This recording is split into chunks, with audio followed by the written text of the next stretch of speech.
মনে রাখবেন, আপনার হৃদয়ের যত দুঃখ, জ্বালা, যন্ত্রণা, কষ্ট সমস্ত কিছু দূর হবে। আমি জোর গলায় বলছি, সনাতন ধর্মের প্রচারক কৃষ্ণের দাস সুজিত নাহা, আজ থেকে আপনি শ্রীমদ্ ভগবত গীতা অধ্যয়ন করুন। 1 মাসের মধ্যে তার রেজাল্ট পাবেন।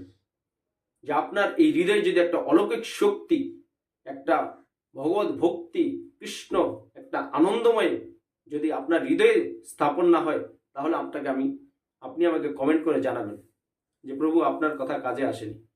শাস্ত্রে আছে, যে বাড়িতে প্রতিনিয়ত এই শ্রীমদ্ভগবত গীতা অধ্যয়ন হয়, সেই বাড়িতে ভগবান শ্রীকৃষ্ণ নিজে স্বয়ং অবস্থান করেন এবং আপনার জীবনের, আপনার পরিবারের সমস্ত দুঃখ, কষ্ট, জ্বালা, যন্ত্রণা, সমস্ত সমস্যা, হ্যাঁ, সমস্ত বিপদ ভগবান শ্রীকৃষ্ণ আপনাকে কাটিয়ে তুলবে। আমরা জোর গলায় বলছি কেন? এটা সনাতন ধর্মের প্রচারক কৃষ্ণের দাস সুজিত নাহা